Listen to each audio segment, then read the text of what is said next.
Pak Dani. Ya, selamat malam, Apa Citra. kabar, Pak? Alhamdulillah, baik-baik. Oke, baik. Boleh langsung share saja, Pak, untuk materinya. Oke, oke.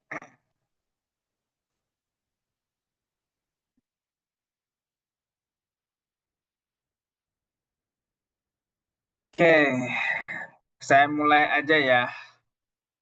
Boleh, silakan, Pak.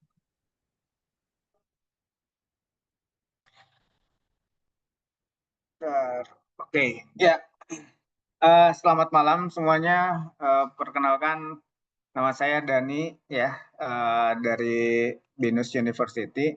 Nah, terima kasih untuk kesempatannya. Hari ini kita akan coba berdiskusi ya mengenai angka, ya.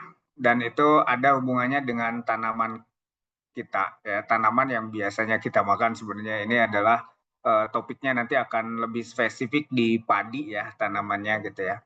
Jadi di bagian ini tuh kita akan mencoba untuk belajar dari pola, ya. Nah, terus nanti kita bisa tahu dari pola tersebut sebetulnya apa sih yang akan kita lakukan ke depannya kalau kita sudah memiliki pola semacam ini, begitu ya.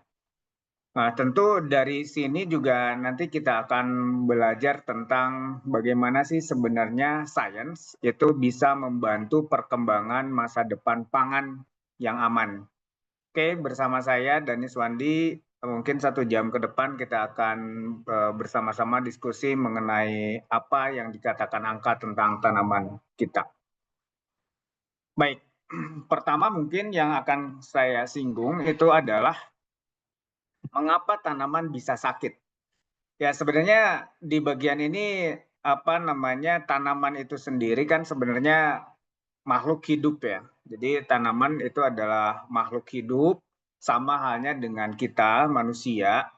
Maka sudah sewajarnya makhluk hidup yang seperti kita itu juga mengalami sakit gitu ya.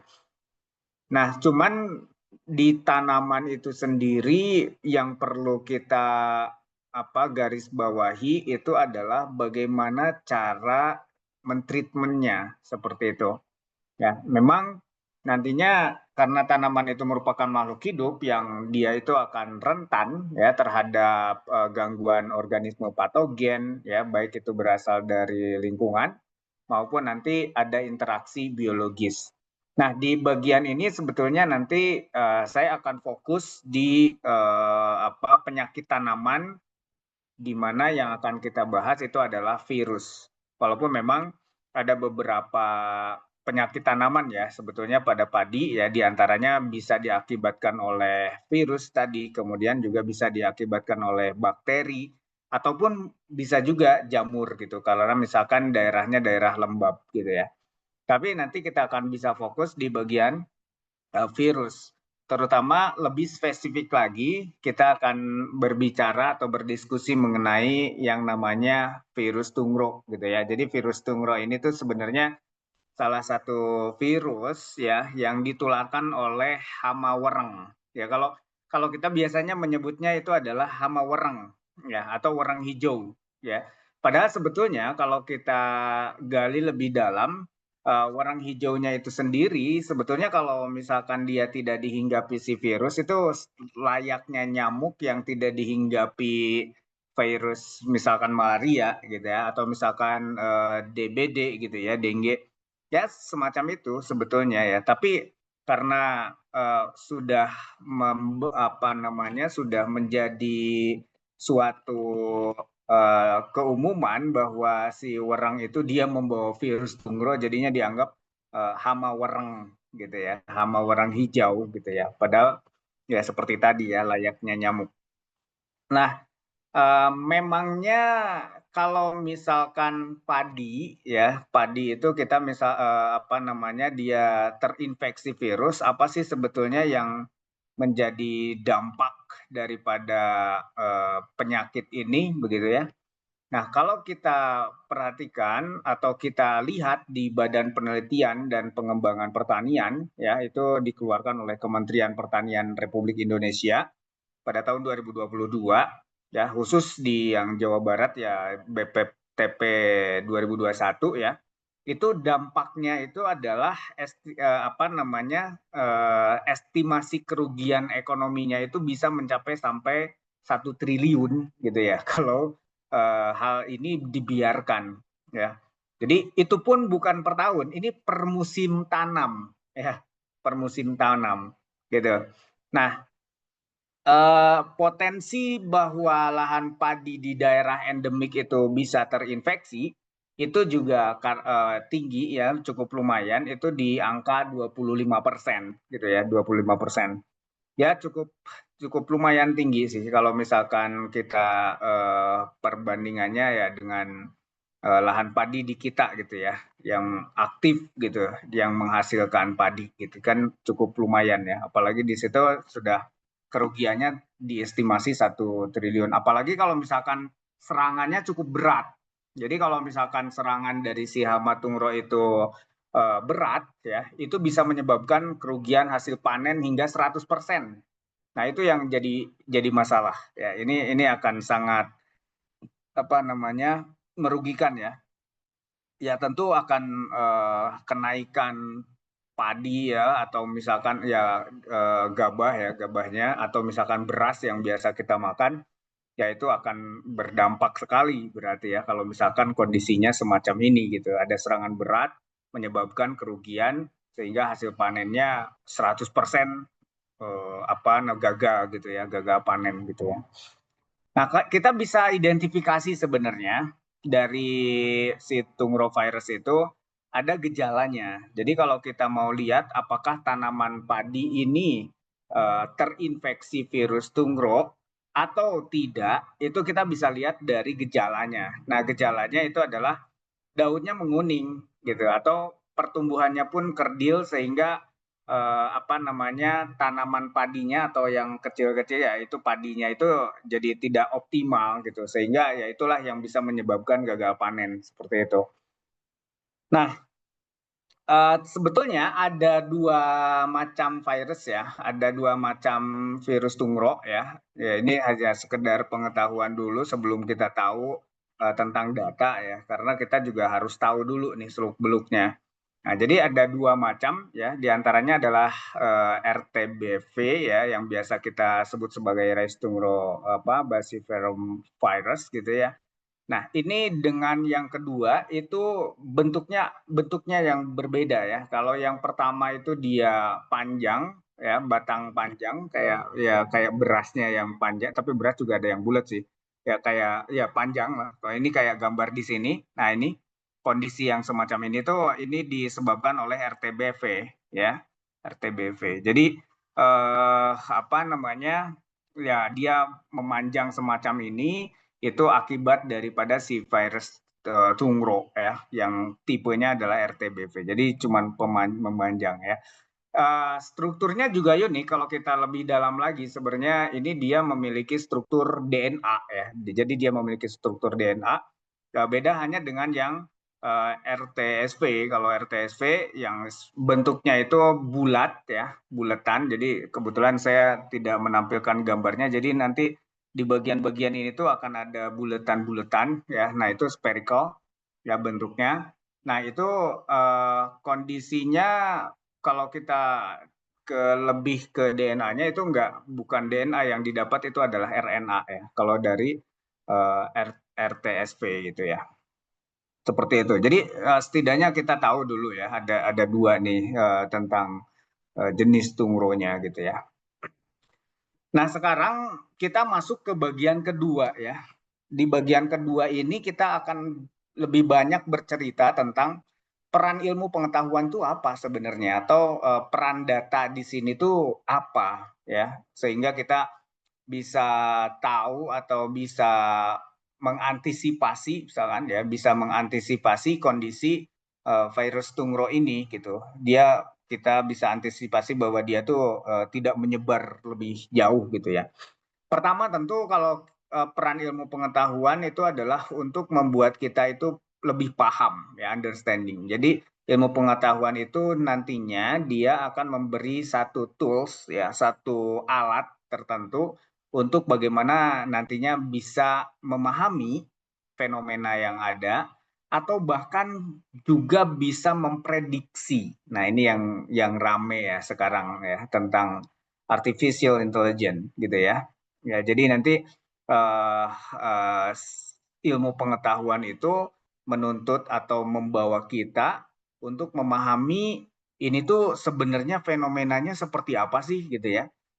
Agar nanti apa? Agar nanti kita bisa tahu bagaimana cara mencegah yang optimal begitu. Jadi kalau ada problem itu kita pahami dulu problemnya, baru nanti kita bisa selesaikan gitu. Solusinya kayak gimana? Nah, dan bahkan kita juga bisa predik ya, memprediksi penyebaran penyakitnya. Kalau nanti ada kondisinya kayak gini, ini akibatnya akan seperti apa. Kalau misalkan kondisinya lembab, itu akan terjadi seperti apa, misalkan. Atau misalkan kalau kondisinya satu nanam di daerah tertentu, satu petak ditanam lebih awal dibandingkan dengan yang lain, itu efeknya seperti apa. Nah, itu histori atau data yang mengatakan akan memahami kondisi yang ada nanti dan bisa mempredik seperti itu. Nah, kemudian juga peran ilmu dan data itu bisa identifikasi nantinya. Jadi dari data pertanian itu kita bisa identifikasi pola-pola tertentu. Misalkan, oh pada saat curah hujannya tinggi, ternyata wabahnya juga tinggi, misalkan seperti itu ya. Nah, itu bisa kita cek ya, bisa kita lihat polanya sehingga nanti ya antisipasinya ya kita bisa bisa sangat mudah gitu ya. Oh ya ini lagi bulan-bulan curah hujan tinggi nih. Berarti kondisinya harus diapakan seperti itu ya. Atau bahkan mungkin kita ganti dulu nih. Biasanya kalau di padi kan ada ditukar dulu nih, jangan dulu tanam padi gitu ya. Kita tanam dulu yang sayur mayur nih misalkan karena kondisinya akan curah hujannya tinggi atau yang lain ya seperti itu. Atau bahkan oh, tren wabahnya itu di bagian curah hujannya itu apa tren wabah tentang virus yang lain bukan tungro misalkan. Jadi sehingga nanti kita bisa antisipasi treatmentnya ya treatment yang sesuai gitu ya. Nah itu adalah peran ilmu ya. Kita bisa identifikasi. Kemudian juga ada teknologi support ya. Jadi nanti di bagian ilmu dan data itu juga ke depannya ini teknologi pemodelan dan analisis data itu akan mempercepat proses identifikasi ya. Seperti yang nanti saya lakukan juga ya di beberapa paper yang sudah saya coba publish ya, itu mengidentifikasi ini jenis jenis tungro apa gitu ya. Sehingga nanti kita punya satu algoritma tertentu yang bisa kita injek ke dalam IoT misalkan untuk mengidentifikasi bahwa ini tuh adalah virus A, ini virus C, virus B dan seterusnya seperti itu. Nah, akibatnya apa? Akibatnya kalau proses identifikasi itu cepat ya, maka respon terhadap penyakitnya pun akan cepat seperti itu. Ya, itu teknologi supportnya. Kemudian juga peran ilmu dan data ya, itu di bagian ini itu ya, bagian tanaman khususnya tanaman itu kita tidak bisa berdiri sendiri. Jadi kalau misalkan orang agronomi misalkan ya, agroteknologi itu tidak bisa melulu ya konsentrasi di dalam agroteknologinya saja gitu. Tapi era sekarang itu kita harus melakukan pendekatan interdisipliner. Jadi maksudnya apa? Maksudnya ilmuwan itu apa namanya saling kerjasama ya, saling diskusi, saling kolaborasi ya. Entah itu misalkan di bagian ilmu biologi misalkan atau misalkan agronomi dan bahkan juga matematika ya. Mestinya eh, ya di yang tadi sudah disebutkan di CV saya itu kondisinya saya apa namanya bukan orang agronomi sebetulnya ya, tapi orang matematika gitu ya. Tapi kenapa di bagian ini tanaman apa namanya menjadi satu objek tertentu karena ya itu tadi karena ternyata di dalam agronomi sendiri ya itu ada problem dan problem itu ternyata bisa diselesaikan oleh yang namanya data dan matematika gitu ya, angka ya, data dan angka ya. yang biasanya identik dengan sebutan matematik. Sebetulnya matematiknya itu sendiri sudah disebutkan ya dalam apa belajar dari pola sebenarnya ya. Jadi matematiknya itu sebenarnya ya polanya itu sendiri sebenarnya bukan bukan hanya sekedar ngitung angka ataupun yang lain, tapi dia lebih jauh ke dalam pengenalan pola. Baik, saya lanjutkan. Nah, ini ada beberapa jenis data yang bisa digunakan, ya, bisa digunakan. Tentu di luar daripada ini juga oke, ya, tidak jadi masalah. Itu sangat baik ya. Seperti misalkan data iklim, ya, data iklim ada curah hujan, misalkan ada suhu, kemudian ada kelembaban. Ya, data-data itulah yang apa namanya jenis data yang nantinya bisa kita gunakan untuk berbicara tentang pola, ya, berbicara tentang pola, berbicara tentang si apa namanya predik, ya, berbicara tentang prediksi ke depan akan seperti apa, yaitu kita punya dari data iklim, ya, atau bahkan mungkin dari data agronomi ya, seperti misalkan waktu tanamnya kapan, varietas padinya apa aja. Jangan-jangan ada beberapa varietas padi yang ternyata dia sangat rentan terhadap tungro atau bahkan resisten terhadap tungro gitu ya. Ya mungkin ada yang beberapa varietas tertentu gitu ya. Atau bahkan mungkin sistem irigasinya seperti apa. Nah, itu adalah informasi-informasi yang kita perlukan ya, yang kita butuhkan untuk nantinya bisa kita coba ya, bisa kita coba untuk mengenali polanya sehingga nantinya ketemu pola, begitu kita ketemu polanya, maka nantinya kita akan bisa menghadapi atau bahkan bisa memprediksi apa yang nanti ke depan akan terjadi, seperti itu. Atau bahkan juga data dari data spasial, ya, data spasial karena ini menyangkut tentang hama wereng, ya. Jadi mungkin aja ada jumlah wereng hijau per hektarnya itu berapa, sehingga nanti kita bisa tahu wereng yang ternyata terhinggapi apa namanya wereng yang dia terhinggapi virus ya atau tidak itu berapa persen, ya, sehingga nanti kita bisa tahu kondisinya itu di daerah itu akan seperti apa, gitu ya, serta sebaran geografis infeksi dari tahun ke tahun. Ya mungkin aja itu bisa punya pola ya dari tahun ke tahun. Jangan-jangan nanti di daerah ini yang lembab daerahnya ternyata kenapa ya di daerah itu terus gitu si apa namanya yang terinfeksi itu. Nah, kalau kita terus kaji, oh ternyata ini daerahnya daerah lembab misalkan. Nah, itu kan juga adalah satu pola tertentu yang bisa kita pelajari sehingga nantinya kita bisa melakukan aksi tertentu untuk mencegah penyebaran virus itu gitu ya. Nah, lalu eh, ini masih dalam peran data ya, dalam hal apa mencari pola ya. Saya akan masuk ke dalam model matematika dan simulasinya seperti itu ya. Jadi yang dijadikan objek itu tadi adalah tanaman ya, khusus padi dan itu penyebaran virus tungro. Toolsnya di ilmu pengetahuan atau di ilmu itu adalah model matematiknya. Nanti kita coba simulasikan. Nah, model yang apa yang digunakan, yang diadopsi itu model yang sederhana. Kalau misalkan di sini teman-teman ada yang apa namanya yang sudah mengenal tentang model SIR ya, susceptible, infected, remove, ya mungkin itu bisa kita gunakan ya untuk merepresentasikan status tanamannya.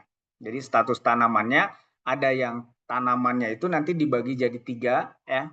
Nanti ada yang tanaman yang sehat ya, kemudian yang tanaman yang terinfeksi dan ada tanaman yang dia itu remove atau ini bisa recovery atau bahkan juga bisa resisten gitu ya.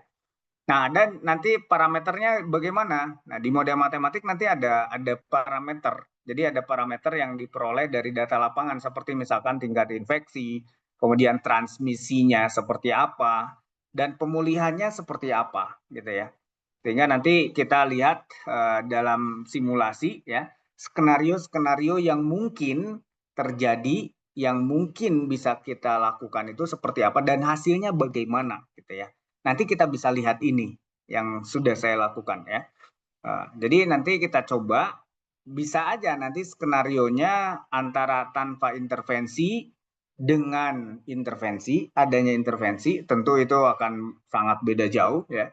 Atau bahkan mungkin ada intervensi dengan insektisida dan tertentu. Nanti kita lihat intervensinya seperti apa. Baru nanti di akhir itu adalah visualisasi hasil daripada simulasi. Ini akan membantu menyampaikan informasi secara teknis kepada tentunya para pemangku kebijakan ya. Kalau petani mungkin eh, lebih akan menurut ke pemangku kebijakannya sih sebenarnya.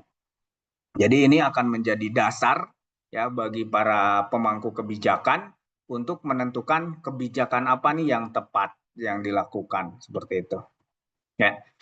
Nah, jadi pola ini tuh manfaatnya apa gitu ya? Manfaat kita belajar pola ini tuh apa dalam pengambilan keputusan? Pertama, itu kita bisa membantu merancang sistem ya, merancang sistem peringatan dini misalkan ya, peringatan dini untuk petani. Misalkan nanti ada kondisi di mana apa namanya infeksinya menyebar di atas threshold tertentu. Maka dari ketika kondisi semacam itu apa yang perlu dilakukan? Nah, ini yang penting ya, yang penting. Itu bisa digunakan dalam pengambilan keputusan ya. Dalam karena kita belajar pola gitu ya. Kemudian yang kedua juga mungkin aja kita bisa merancang sistem intervensi terbaik. Sebenarnya apa sih yang terbaik dalam pengendalian penyebaran virus tungro itu misalkan ya. Nah, mungkin yang kedua ini yang akan kita gali ya malam ini ya. Malam ini kita akan coba kira-kira sistem intervensi yang seperti apa yang nantinya bisa mengendalikan penyebaran virus tungro ini secara optimal seperti itu. Nah, yang ketiganya menyediakan dasar ilmiah bagi kebijakan pemerintah dan distribusi bantuan. Nah, ini harusnya setelah terjadi apa? Setelah jadi paper ya, setelah jadi tulisan, setelah jadi karya ilmiah ya, kemudian dibaca oleh para pemangku atau bahkan kita menyampaikan kepada pemerintah, itu akan menjadi dasar kebijakan. Seperti itu mestinya ya. Hanya saja mungkin ya inilah yang perlu dijembatani antara para ilmuwan ya yang ada atau akademisi yang ada di kampus dengan apa namanya yang apa yang dengan pemerintahan seperti itu. Baik. Nah, ini kita bisa belajar dari pola ya. Jadi kita perhatikan kondisinya semacam ini ya. Jadi pertama itu adalah konseptualisasi ya. Jadi antara konseptualisasi itu tentunya kalau konseptualisasi itu adalah berasal dari ide ya, ide dari para ilmuwan, kemudian nanti dari situ observasi kan. Jadi kondisinya kan kita lihat nih real system atau real fenomena itu seperti apa ya. Kemudian nanti kita observasi dari hasil observasi itu nanti kita punya konsep ya. Kemudian dari sana setelah kita punya konsep ya semacam itu, baru nanti kita coba memformulasikan menjadi formula matematika gitu ya. Formulasi matematika ini tentunya bukan satu-satunya model yang dijadikan sebagai kiblat ya, tapi dia pastinya akan perlu kalibrasi ya. Ya, kalibrasi tentu dengan apa? Kalibrasi itu dilakukan tentunya dengan data eksperimen ya. Nanti dari data eksperimen kondisinya itu realnya kayak gini, kemudian kita punya data semacam ini, punya model seperti ini, maka nanti apa yang akan terjadi kita coba simulasikan apakah hasilnya akan sama dengan kondisi yang sebenarnya atau tidak gitu ya. Kalau misalkan dia hasil simulasi itu ternyata apa namanya sesuai dengan kondisi yang ada ya maka model yang kita gunakan atau model yang kita konstruksi itu adalah model yang cukup bisa merepresentasikan fenomena seperti itu ya. Jadi dari apa namanya dari fenomena alam, kemudian nanti kita sudah punya ide konsepnya, terus nanti kita coba formalkan menjadi problem matematik. Ya tentu kalau sudah di dalam problem matematik itu dia akan menjadi bebas ya, karena di sana itu kan matematik ya bebas nilai jadinya, sehingga ya kita bisa bisa melakukan apapun lah istilahnya di sana ya, kita bisa korek-korek ya segala macamnya ya, termasuk juga mungkin next-nya itu adalah optimisasi ya, jadi ada proses untuk mengoptimumkan apa nih yang akan kita optimumkan. Tentu itu adalah problem yang harus di bagian ini itu adalah tentu adalah di meminimalkan tanaman yang terinfeksi tentunya seperti itu ya. Nah itu optimisasi. Baru nanti balik lagi terus saja muter seperti ini jadinya, nanti ada sistem lahirlah dari optimisasi ini, nanti akan ada muncul sistem manajemen yang baik dan efektif untuk real system ya. Seperti ini jadinya alur-alurnya ya. Sekarang mungkin saya akan mencoba untuk ya ini tadi udah dibicarakan ya tentang konseptualisasi itu apa, mathematical formulation, manajemen, optimalisasi ya, itu tentu akan melahirkan ini yang paling penting yang terakhir ya, sistem manajemen. Jadi nanti dari setelah optimasi dia hasilnya itu akan dikembalikan dan digunakan untuk memperbaiki model konseptual awal, dan ini juga bisa membuat satu sistem manajemen yang bisa digunakan untuk mengontrol sistem ya secara optimal. Nah, jadi malam ini mungkin akan saya tunjukkan salah satu salah satu kerjaan ya. Kerjaan saya ini ada dua sebetulnya. Ini, bentar, kenapa ini nggak hilang? Hide dulu ya. Oke. Ya, sorry. Jadi ini ada dua paper yang sudah publish. Yang pertama itu adalah mengenai investigasi insektisida ya. Jadi nanti ada kontrol insektisida ya dengan kontrol melalui tanaman. Jadi ada dua kontrolnya ya. Ada dua kontrolnya, dari satu kita ngecek apakah insektisida itu satu-satunya yang pengendali efektif atau tidak gitu ya.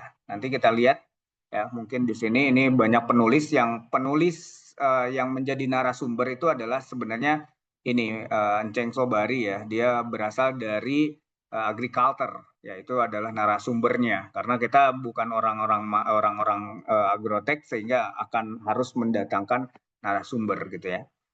Kemudian yang berikutnya itu adalah tentang klasifikasi rice leaf disease ya, itu nanti menggunakan mesin learning. Jadi nanti mengkonstruksi model mesin learning yang nantinya bisa mengidentifikasi ini adalah disease apa, ini tungro atau bukan, kayak gitu ya.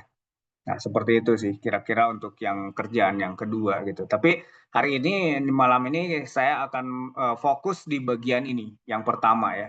Jadi yang pertama itu apa? Yang pertama itu tadi ya, seperti hasil daripada narasumber kita itu mengatakan bahwa ada setidaknya ada dua intervensi yang bisa dilakukan untuk kontrol virus tungro itu.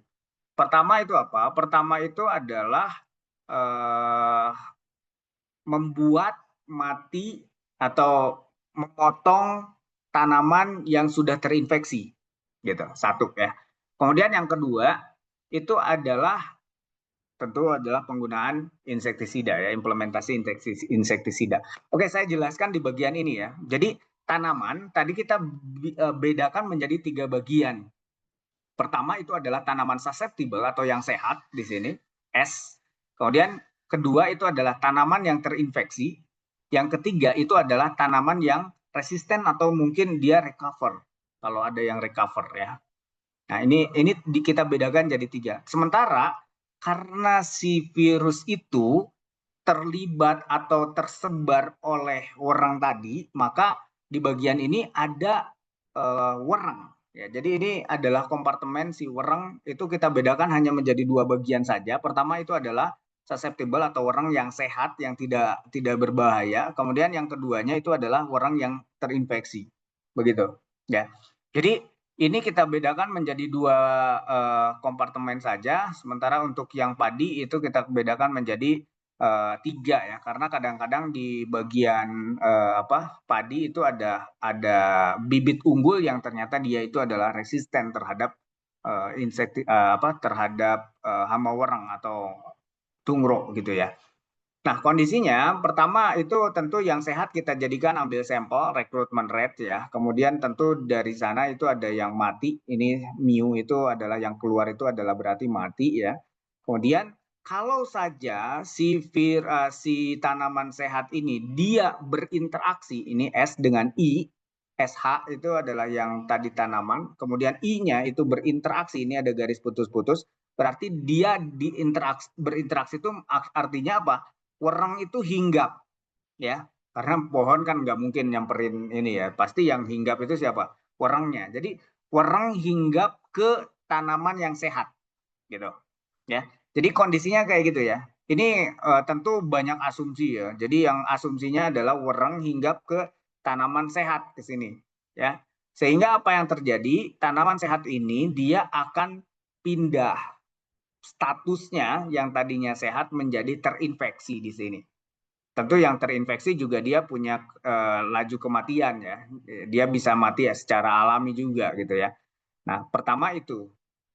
Apa yang dilakukan ketika si tanaman itu terinfeksi? Nah, kalau tanamannya terinfeksi tadi ya, dari informasi itu yang understanding sifatnya dari ilmu pengetahuan, itu kita bisa lakukan pemotongan ya terhadap tanaman yang terinfeksi. Nah, kontrol kita itu di U. Ya, di sini adalah U1 itu yang kontrol pertama, intervensi pertama yang bisa kita lakukan sebagai manusia untuk mengendalikan penyebaran virus itu adalah apa? Adalah memotong tanaman yang terinfeksi gitu ya. Tapi kalau misalkan dia ada yang sembuh dari infeksinya, maka dia akan masuk ke sini dan dia recover gitu ya. Nah, kemudian untuk werengnya itu sendiri bagaimana? Werengnya itu sendiri dia akan bisa berpindah ke ke kompartemen yang sakit yang tadinya ini werengnya wereng yang sehat, dia pindah ke wereng yang statusnya itu sakit. Kondisinya kapan? Kondisinya ketika si tanaman atau sorry, wereng yang wereng yang sehat ini dia hinggap ke mana? Ke sini, ke tanaman yang ternyata dia punya virus, gitu. Sama kayak kayak manusia ya, manusia juga di nyamuk ya. Kalau nyamuk misalkan nyamuk dia hinggap di orang yang tidak ada virusnya ya nggak ada masalah sebenarnya kan. Tapi yang bermasalah itu apa? Yang bermasalah itu adalah ketika ada nyamuk yang terinfeksi hinggap ke orang sehat. Maka orang sehat itu punya potensi untuk sakit. Satu. Kemudian ada juga kondisinya begini, ada orang yang sudah terinfeksi, ya, ada orang yang sudah terinfeksi virus misalkan malaria atau misalkan dengue ya, virus DBD. Nah, terus ada nyamuk itu sehat-sehat saja sebenarnya, tapi karena dia butuh darah misalkan, ya, dia butuh darah untuk fertilisasi, sehingga dia mengambil darah manusia yang tadi terinfeksi, maka otomatis si nyamuknya juga terinfeksi gitu ya. Ya, ini sama halnya dengan kondisi itu. Jadi ketika ada wereng yang dia itu hinggap di tanaman yang terinfeksi, maka dia akan membawa virus dari si tanaman tersebut gitu. Nah, ini yang akan memperbanyak wereng yang berstatus infeksi. Tapi apa yang bisa lakukan, yang bisa kita lakukan untuk si wereng ini, tentu itu adalah kontrol manusia terhadap wereng itu adalah apa? Adalah U2 atau dalam hal ini ya ini U2 itu adalah intervensi dengan implementasi insektisida. Jadi kita sebarin insektisida, maka ini akan keluar sebesar proporsi U2 ya. Dan yang keluarnya itu bukan hanya dari yang sehat karena orang tidak bisa memilah-milah mana nih nyamuk wereng yang sehat mana nih saya semprot atau wereng yang sakit mana yang semprot, nggak bisa kita melakukan itu ya. Tapi yang bisa kita lakukan ya udah sebarin aja insektisida. Akibatnya apa? Akibatnya proporsinya akan sama ya antara yang wereng sehat ataupun wereng yang sudah terinfeksi ya sama-sama mati dengan rate tertentu ya seperti itu. Dan mereka juga memiliki kematian alami ya, tanpa misalkan disemprot insektisida juga dia bisa mati juga kan sebenarnya kan. Nah, ini Miu ya, Miu di sini. Sehingga dari diagram kompartemen ini bisa kita konstruksi model berbasis persamaan diferensial. Nah, ini udah konsepnya yang tadi konseptualisasi ya. Kita punya informasi dari berbagai sumber, kemudian dari narasumber kita punya informasi itu, kemudian kita coba konstruksi polanya seperti apa. Polanya itu bisa digambarkan menggunakan diagram kompartemen ini, sehingga nanti kita bisa mengkonstruksi suatu persamaan model matematiknya. Ya, ini hanya yang masuk berarti positif, yang keluar berarti dia tandanya negatif, seperti itu aja. Jadi nanti ini modelnya model dinamik, persamaan diferensial ya, sistem dinamik. Tentu ya kalau kita bicara dinamik sih sebenarnya ada beberapa hal ya. Tentu di bagian itu kalau dinamiknya atau DSDT atau dalam hal ini adalah eh, kecepatannya itu kondisinya atau turunan pertamanya terhadap waktu itu sama dengan nol, itu artinya kondisi diam gitu ya. Kondisi equilibrium kalau kita sebutkan ya dalam istilah matematik itu. Nah, kalau kita lihat dari model ini sebetulnya ada dua equilibrium, tapi mungkin saya tidak akan lama-lama di bagian ini karena nantinya akan takutnya membuat pusing, tapi setidaknya kita punya arti ya. Jadi dari mathematical model ini apa yang didapat? Yang didapat itu ada dua hal, bahwa seiring berjalannya waktu ya, itu bisa terjadi dua hal. Pertama itu adalah disease free equilibrium ya. Ada yang disebut dengan bebas tanpa penyakit ya. Nah, ada yang kedua itu adalah endemic equilibrium, atau endemic equilibrium itu ini kondisi wabah gitu ya, kondisi wabah. Jadi mungkin dengan rumus-rumus yang ada nggak usah dilihat dulu, tapi di bagian ini tuh kita bisa perhatikan bahwa ada dua kondisi yang kalau kita cari dari persamaan tadi dari sini, itu ternyata kita punya dua kondisi ya yang bisa kita predik kejadiannya akan seperti apa gitu. Nah, ternyata ada dua kondisinya, adalah yang pertama disease free equilibrium atau bebas penyakit, yang keduanya itu adalah kondisi endemik. Jadi ada dua ini aja gitu ya. Tidak ada koendemik. Kalau mungkin tadi kita tambahkan, oh ya, mohon maaf tadi kita belum menyebutkan bahwa ini tuh hanya satu jenis virus aja gitu ya, satu jenis virus. Kalau tadi ada dua, mungkin ini bisa jadi banyak sekali mereka berinteraksi, dan kondisinya bisa jadi ada yang disebut sebagai koinfeksi. Ya mungkin ke depan bisa bisa dilakukan ya analisis semacam itu. Ya, jadi pertama kita kembali ya, kalau rumus-rumus ini membingungkan, lihat artinya bahwa dari formulasi tadi itu kita memiliki dua kondisi yang kalau T-nya menuju tak hingga, itu kondisinya akan konvergen atau dia akan menuju ke kondisi disease free equilibrium, atau yang kedua dia akan masuk ke endemic equilibrium gitu, atau endemic equilibrium itu terjadi wabah gitu ya. Tapi apa kondisinya gitu?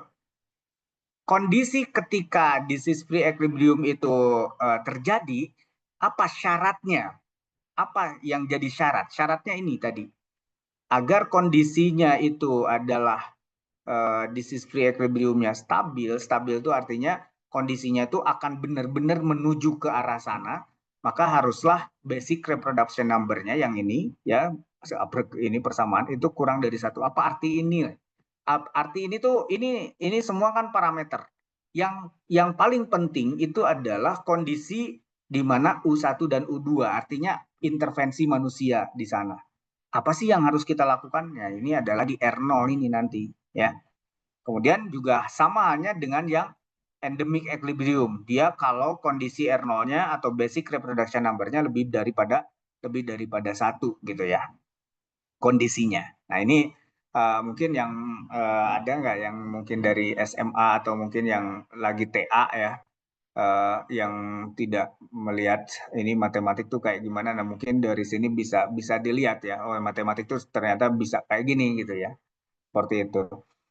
Nah, ini bisa dicek tentang Monte Carlo ya, tentang apa namanya kestabilan daripada CR0, tapi yang paling penting mungkin ini adalah robustness-nya, robust analisisnya. Ini di bagian ini tuh U1 dan U2 itu tadi adalah parameter intervensi ya tadi ya. Kita bisa katakan ini adalah parameter intervensi dan kita bisa lihat dari kalau R0-nya lebih daripada apa? Lebih daripada satu ya, lebih daripada satu itu ternyata kondisinya akan stabil di daerah-daerah endemik gitu ya kondisinya. Jadi dari sana sebenarnya kita bisa merancang, tapi saya tidak nulis di sini untuk persamaannya. Mungkin bisa merujuk ke paper yang kalian bisa rujuk ke paper saya, silakan di sana. Itu dari sini tuh kita bisa merancang masalah optimasi gitu ya, masalah optimisasi, optimization problem ya. Jadi dari sana yang bisa kita lakukan itu adalah meminimumkan eh, jumlah apa namanya jumlah tanaman yang terinfeksi berikut juga jumlah ini wereng yang terinfeksi gitu ya. Itu yang perlu kita minimumkan kan. Yang itu termasuk juga meminimumkan biaya tentunya di sana. Nah, kalau kita perhatikan ini hanya analisis sensitivity biasa saja antara U1 dengan U2.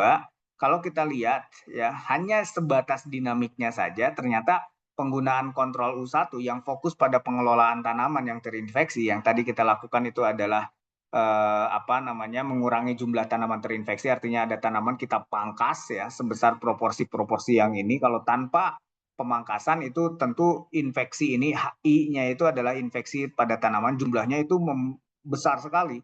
Tapi kalau kita lama-lama apa namanya potong ya, ini dia 0,2 proporsinya misalkan 20% aja yang kita potong itu dia akan turun ya. Jadi lama-lama seiring berjalannya waktu akan habis tidak ada lagi yang terinfeksi begitu ya.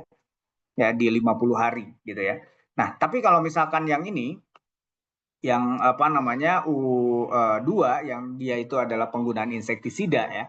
Dalam hal penggunaan insektisida ternyata di bagian ini juga kita lihat ada penurunan gitu. Tapi kecepatannya itu lebih cepat ini turunnya dibandingkan yang ini. Ini agak lambat ya. Walaupun mungkin kalau kita lihat IV ini karena awalnya itu kan udah sedikit memang di sini, tapi kalau kita perhatikan di 20%-nya itu ya dia udah ada di 20 hari udah kelar gitu ya. Tapi kalau kita lihat kecepatan ke bawahnya itu lebih cepat ini drastis sekali ya, drastisnya. Itu menunjukkan efektivitasnya. Nah, kalau kita hitung dalam problem optimal control, maka yang terjadi itu adalah seperti ini ya. 1 menit lagi deh. Seperti ini. Jadi kalau kita perhatikan ini yang intervensi yang terbaik dari sini atau skenario yang terbaik dari sini itu adalah ketika ada kombinasi dua-duanya ya. Tentu proporsinya itu ditentukan ya. Proporsinya antara apa namanya lebih besar di U1 ya kalau lihat efektivitas tadi ya. Nah, ini akan menunjukkan bahwa apa namanya infected affected rasionya atau apa rasio tanaman yang terinfeksi atau maksudnya rasio tanaman yang dia itu bisa dicegah infeksinya ya itu adalah 176,7 dan ini besar sekali ya. Sementara biayanya, cost-nya, price cost effective rasionya itu sangat murah, 0,04. Jadi yang efektif memang itu adalah gabungan dari keduanya dengan proporsi yang terbesar itu adalah penggunaan apa namanya tadi pemotongan ya, pemotongan tanaman yang terinfeksi seperti itu. Ya, ini adalah hasil daripada simulasi tentunya dan ini perlu dikalibrasi tentunya ya dengan data-data di lapangan. Tentu mungkin di daerah-daerah yang lain mungkin agak berbeda ya. Nah, ini juga masih datanya masih data kualitatif ya, seperti itu. Ya, ya jadi ini penutup mungkin jadi ilmu pengetahuan itu memberikan kita kunci ya untuk membuka misteri alam seperti apa ya. Namun hanya dengan tindakan dan kolaborasi tentunya kita dapat menjaga keseimbangan yang rapuh di dunia ini, ya. Sebagaimana kita menjaga tanaman dari ancaman penyakit tadi, ya, kita juga bisa menjaga masa depan sebenarnya. Masa depan pangan akan seperti apa, kehidupan kita bersama akan seperti apa ke depannya. Ya, itu karena apa? Karena ilmu pengetahuan tadi, ya. Oke, kita terus berinovasi, berbagi pengetahuan, komitmen untuk menjaga bumi, ya, bagi generasi mendatang. Terima kasih. Ingat ya, data memberikan kita wawasan. Model matematika itu memberi kita cara untuk mengubah wawasan itu menjadi tindakan dan berdampak. Oke, terima kasih. Cukup dari saya. Silakan saya kembalikan lagi ke Citsa. Enggak. Ya, baik. Terima kasih Pak Dani atas materinya yang sangat bermanfaat di malam hari ini. Bagi teman-teman yang ingin bertanya, bisa dituliskan di kolom komen atau mungkin jika ada yang ingin bertanya bisa langsung raise hand dan jangan lupa untuk menyalakan kamera seperti itu. Oke, ada yang bertanya Pak. Ini saya bacakan aja ya Pak ya. Ya, enggak, silakan. Di kolom chat. Jadi, bagaimana angka menjadi pengukuran pada hama atau tanaman yang dituju, sehingga dapat menghasilkan suatu data yang dapat diinterpretasikan dan disampaikan kepada petani secara mudah. Dari Oke, Ajeng, Pak. dari Ajeng ya. Oke, terima kasih Ajeng ya untuk pertanyaannya. Gimana angka menjadi pengukuran pada hama tanaman? Tentu di sana itu kita bisa lihat data sih sebenarnya ya, data tanamannya yang apa namanya eh, tanaman yang terkena itu seperti apa kondisinya. Itu tadi kita udah punya tanda-tandanya ya. Jadi tanda-tandanya misalkan dari 1 hektar itu ternyata ada beberapa petak ya, ada beberapa petak yang terinfeksi misalkan ya. Daerahnya daerah endemik nih, daerah terinfeksi. Nah, itu dari sana kalau ke petani mungkin bisa bisa sederhana ya, bisa sederhana dengan cara oh 1 petak ini nih terinfeksi, ya udah nanti coba deh 1 petak itu kita kayak tadi misalkan apa namanya dipotong aja 20%-nya, nanti akan menghambat ke penyebaran yang lain, atau gunakan insektisida kayak gini gitu ya, semacam itu. Sebenarnya dengan data yang semacam itu akan membantu para petani ya. Jadi kondisinya ya bisa persentasenya berapa gitu ya untuk pengendalian hamanya gitu, bisa disampaikan ya secara langsung ya. Tapi kalau misalkan eh, apa kondisinya itu berbeda ya, dalam artian apa? Dalam artian misalkan petaninya itu ternyata modern dan juga paham akan ilmu pengetahuan, ya mungkin bisa diajak juga kolaborasi semacam tadi ya, untuk misalkan bahkan ke depannya bisa menggunakan teknologi yang baik untuk mendeteksi ya. Apakah di sana itu karena gini ya, virus itu kan macam-macam ya. Jadi penanganannya juga beda-beda gitu ya. Jadi kalau misalkan kita tidak bisa identifikasi juga akan bermasalah gitu ya. Makanya perlu identifikasi dulu. Ini tuh virusnya penyebabnya apa gitu. Jangan-jangan bukan virus lagi. Jangan-jangan ini cuma jamur gitu ya. Jangan-jangan ini gara-gara apa? Gara-gara tidak seragam nih dalam satu wilayah. Kalau dalam satu wilayah itu di padi ya kasusnya. Kalau dalam satu wilayah itu ternyata mereka tidak memiliki kesepakatan ya, kesepakatan dalam menanam padi ya. Kemudian ada yang satu dia udah nanam, satunya lagi telat karena mungkin kesibukannya masing-masing sehingga dia telat untuk menanam ya. Akibatnya apa? Akibatnya itu akan rentan sekali terhadap hama. Terutama kalau kayak gitu tuh akan rentan terhadap belalang ya. Nah, seperti itu juga, itu data yang angka ya, yang angka ukuran kapan harus nanam gitu. Dan itu perlu harusnya ke pengam, pemangku kebijakan ya, yang seharusnya mengatur itu loh regulasi. Kalau kalau ada regulasi misalkan, oke, minggu pertama itu bagian nanam, gitu. Oke, nah itulah peran pemerintah sebenarnya ya di sana. Jadi itu data bicara apa namanya keseragaman dalam menanam. Karena kalau nggak seragam tentu efeknya ya akan dirasakan lah oleh para petani mungkin yang orang tuanya petani coba dikonfirmasi benar nggak kalau misalkan saya nanam telat misalkan itu justru akan bermasalah gitu ya. Ya, coba di survei ya kayak gitu. Makanya itu pentingnya data yang tadi itu dalam artian bisa kapan atau bagaimana atau ya bisa macam-macam sih sebenarnya. Ya. Mungkin itu ya Ajeng ya. Jadi bisa kalau bicara angka menjadi pengukuran pada hama ya itu tadi ya bisa bisa macam-macam tergantung hamanya. Oke. Oke, baik Pak. Ini ada pertanyaan selanjutnya Pak. Saya bacakan kembali ya Pak ya. Ya ya. Jadi dari Muhammad Syifa. Mhm. Perkenalkan saya Muhammad Syifa Pak. Jadi ada dua pertanyaan. Yang pertama, bagaimana cara menentukan satu individu tanamannya? Yang kedua, seberapa jauh kondisi tanaman terinfeksi itu bisa menjadi sehat dengan melakukan pemotongan? Oke. Ya, baik. Yang pertama, bagaimana cara menentukan satu individu? Nah, satu individu di sini tuh tidak satu-satu gitu ya. Jadi itu tergantung satuan.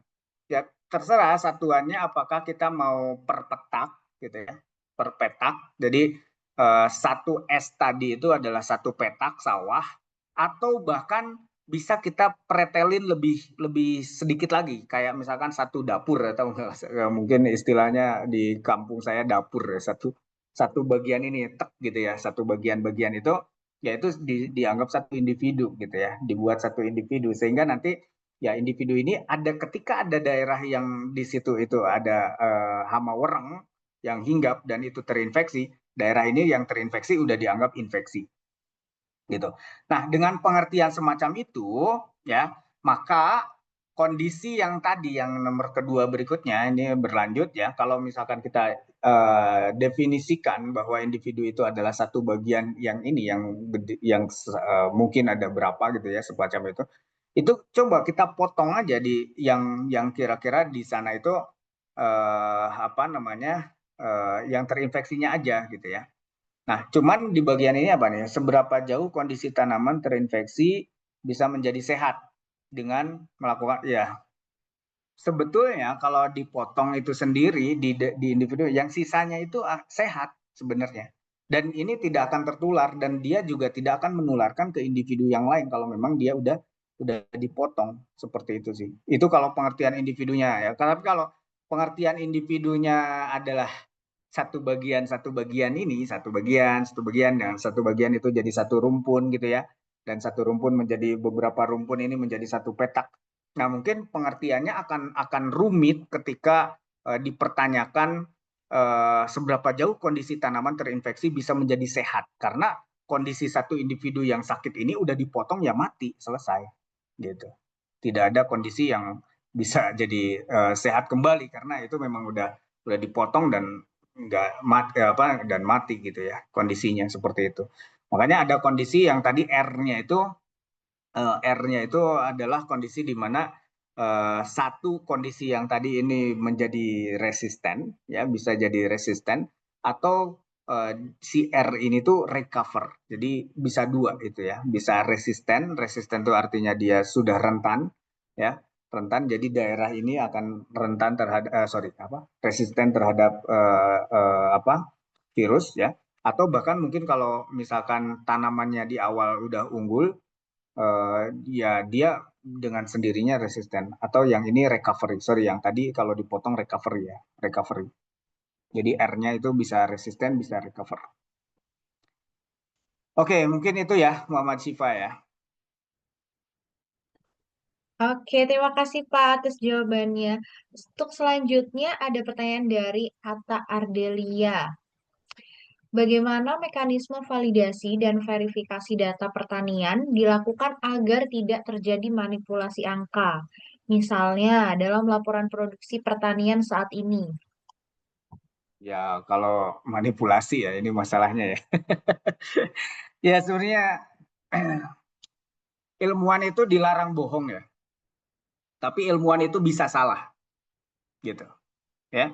Jadi kalau salah sebenarnya ilmuwan salah ya nggak masalah gitu ya. Tapi kalau ilmuwan bohong itu sangat bermasalah. Makanya kalau di dalam data itu ya ilmuwan nggak bisa apa namanya seorang akademisi dia berbohong itu adalah kalaupun di dalam apa di dalam penulisan jurnal atau penulisan paper ilmiah karya ilmiah itu juga akan bermasalah ya jadinya ya. Jadi eh, kena kode etik ya seperti itu. Tapi kalau misalkan masalahnya di sini adalah apa nih?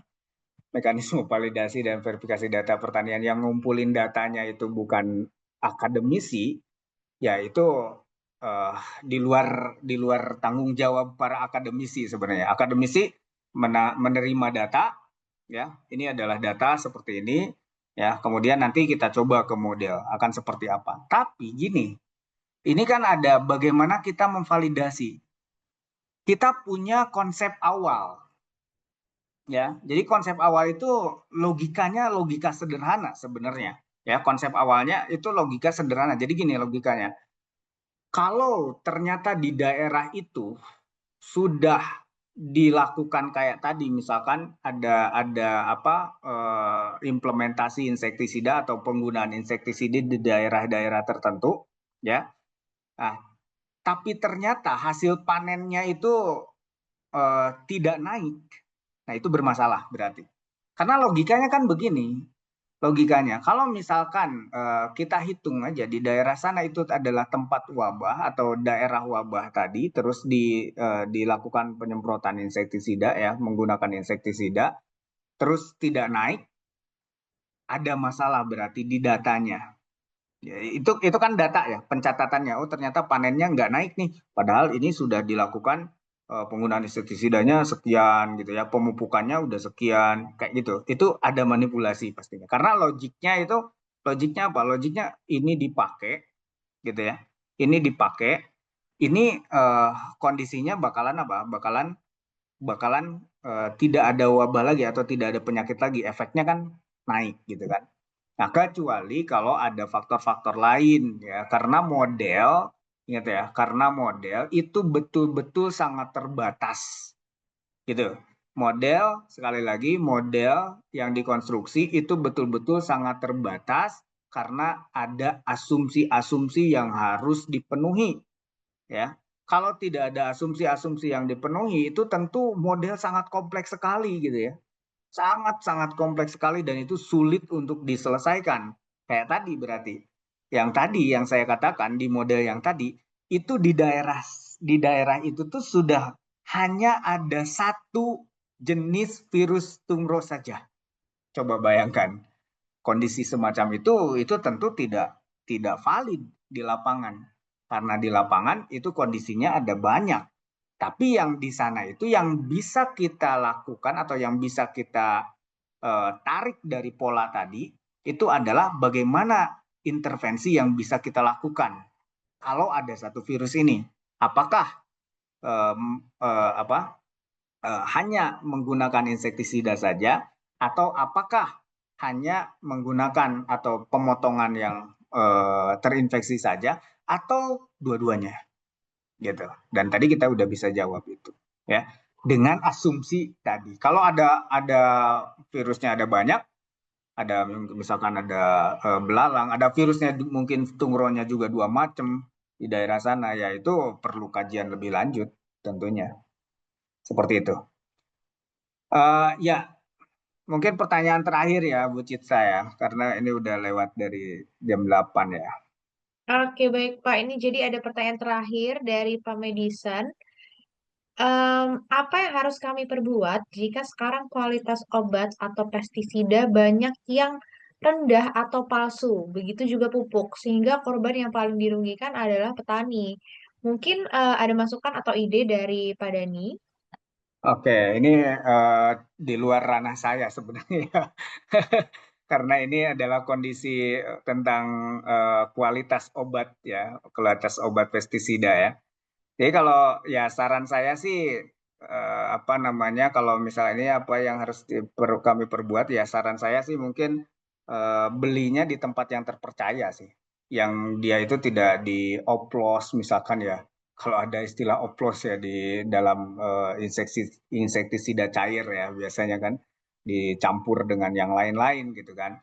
Nah, tapi cobalah di betul-betul yang sekarang itu kalau nggak salah kayak pupuk kemudian insektisida itu kalau nggak salah masih terpusat deh ya. Jadi masih masih mungkin pemerintah semacam itu dilakukan itu mungkin untuk mengurangi ini sebenarnya untuk mengurangi kualitas obat yang jadi kualitasnya rendah atau mungkin bisa juga palsu ya, ya di pupuk ataupun di insektisida ya. Sehingga ya yang yang dirasakan di kampung ya di kampung-kampung itu kalau mungkin ini bapak mungkin ya ini ya Pak atau siapa ini. Eh, Kalau misalkan eh, kita survei ke kampung-kampung itu yang terjadi itu adalah ketika kita mau membeli pupuk saja itu agak ketat sekarang. Entah itu karena di bagian subsidinya ya, karena ada subsidi pupuk ya kan, ada subsidi di sana sehingga mungkin perlu yang penerimanya itu benar-benar yang membutuhkan dan yang petani, yang betul-betul petani, yang bagian tendernya pun di bagian ini juga diperketat gitu ya kayak kayak gitu sih. Itu juga bisa sebenarnya untuk meminimalisir pemalsuan ya. Kecuali ya kalau si yang main di sini yang di bagian penjualnya dia bermain nakal ya itu di luar di luar kita lah itu nggak bisa kita kontrol sebenarnya kalau yang kayak gitu ya balik ke individu masing-masing lah. Benahi diri aja benahi semacam itu tapi setidaknya betul sih pemerintah udah cukup baik ya mengelola pupuk ataupun obat-obatan insektisida karena sekarang itu terpusat walaupun mungkin petani ya menganggap bahwa ini tuh jadi kayak diperumit gitu kalau dulu mungkin kita beli di warung-warung selesai gitu kan kalau sekarang kan harus ada tempat-tempat yang terpusat ya untuk dibeli gitu ya pupuk-pupuknya. Seperti itu sih, Pak. Oke, baik. Terima kasih Pak Dani atas jawabannya dan penjelasan-penjelasannya selama 1 jam ke belakang ini. Dan mungkin barusan adalah pertanyaan terakhir karena memang waktunya sudah melewati dari jam.